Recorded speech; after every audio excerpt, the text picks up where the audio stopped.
తెలంగాణ ప్రజలు ఇదివరకు విచిత్రమైన పరిస్థితిని ఎదుర్కొంటున్నారు. ఒకవైపు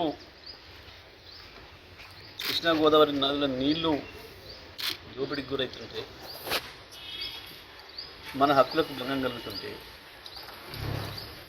మళ్ళీ తెలంగాణ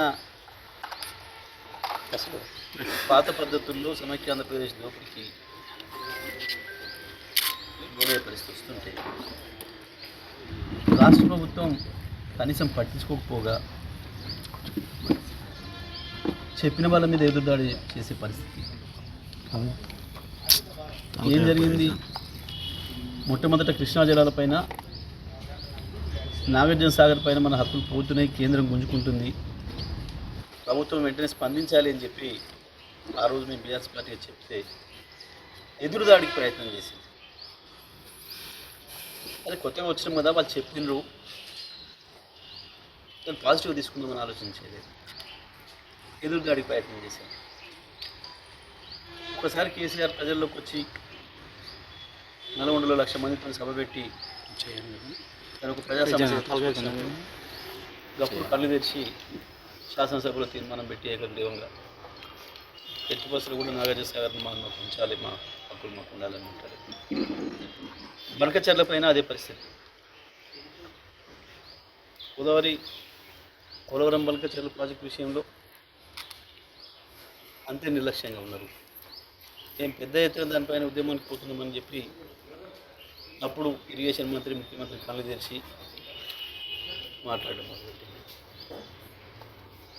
మళ్ళీ ఇవాళ కృష్ణానదికి గండి కొట్టే ప్రయత్నం చంద్రబాబు నాయుడు చేస్తుంటే, ఒకవైపు మోడీ సహకారం పూర్తి స్థాయిలో ఆంధ్రప్రదేశ్కి ఉండి తెలంగాణకు అన్యాయం జరుగుతుంటే వీళ్ళు కూడా ఒప్పుకొని ఉత్తరం రాసి ఒక అజ్ఞానపు మంత్రి, ఇరిగేషన్ శాఖ మంత్రి, కనీస అవగాహన లేదు ఆయనకు, చెప్పిందని అర్థం చేసుకునే శక్తి కూడా లేదు, తెలివి తక్కువ పనిచేసిండ్రు. 90 టీఎంసీల నీళ్లను గతంలోనే కేటాయించి 6-7 అనుమతులు తీసుకొని పని ప్రారంభించి 27,000 కోట్ల రూపాయలు దానిపైన ఖర్చు చేసి చివరి దశలో ఇంకొక 10-12% పని, 15% పని పూర్తి చేయాల్సిన సందర్భంలో దుర్మార్గంగా చంద్రబాబు నాయుడు కేంద్రాన్ని ఒత్తిడి చేసి కేంద్రంతో వీళ్ళకి చెప్పిస్తే వాళ్ళ మాటలు విని, కేంద్రం మాటలు విని 45 టీఎంసీలకి ఒప్పుకొని దుర్మార్గమైన పద్ధతుల్లో మహబూబ్నగర్, నల్గొండ, రంగారెడ్డి జిల్లా ప్రజలకి అన్యాయం చేసే పద్ధతుల్లో ఈ రాష్ట్ర ప్రభుత్వం ప్రవర్తిస్తారు. కేసీఆర్ గారు చాలా స్పష్టంగా చెప్పారు, తెలంగాణ అంతా చూసింది, తెలంగాణ కాదు తెలుగు ప్రజలు ప్రపంచవ్యాప్తంగా ఉన్న వాళ్ళందరూ కూడా చూసింది. కేసీఆర్ గారు ఎంత పద్ధతిగా 1:20 నిమిషాలు ఓపికగా విషయాన్ని అంతా ఎట్లా వివరించిండ్రో, ఏం జరుగుతుందో చెప్పింది. ఒక విమర్శను చేయలే, కాంగ్రెస్ పార్టీని విమర్శ చేయలే. ప్రభుత్వం స్పందించాలి, ఒకవైపు చంద్రబాబు నాయుడు, ఇంకొక వైపు మోడీ ఇద్దరు కలిసి ద్రోహం చేస్తున్నారు, మన హక్కుల్ని కొల్లగొట్టే ప్రయత్నం చేస్తున్నారు, ఈ రాష్ట్ర ప్రభుత్వం కళ్ళు తెరవాలి, లేదంటే మేము ప్రజా ఉద్యమం తీసుకొస్తామని చెప్పి ప్రతిపక్షంగా మా బాధ్యత, తెలంగాణ తెచ్చిన వాళ్ళుగా మా బాధ్యత. ఇది మౌనంగా కూర్చోలేం కదా. మీ ప్రభుత్వానికి వేరే ప్రయారిటీస్ ఉండొచ్చు. రేవంత్ రెడ్డికి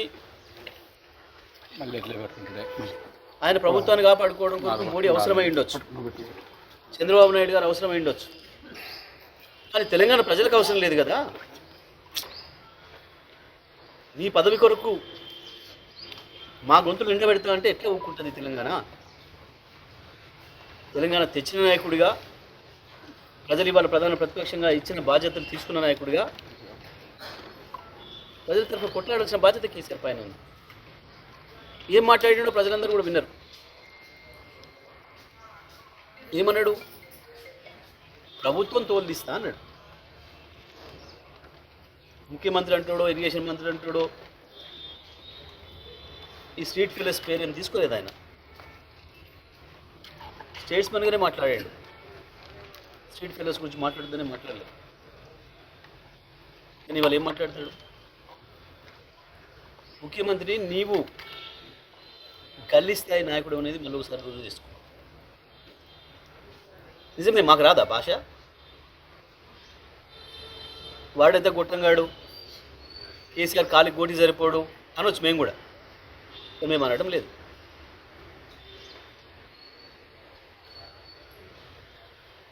నువ్వు రండవు, నువ్వు కొజ్జవని కూడా అనొచ్చు, మేము అనడం లేదు. మాకు విజ్ఞత ఉంది. నీకు కేవలం అది ఒక్క భాష వచ్చు కావచ్చు, నాకు అన్ని భాషలు వచ్చు, అన్ని అన్ని అన్ని పద్ధతుల్లో మాట్లాడవచ్చు. విజ్ఞతతో మాట్లాడవచ్చు. ఒకవేళ నువ్వు దాంట్లోనే పోటీ పెట్టుకుందాం అనుకుంటే అది కూడా మాట్లాడవచ్చు.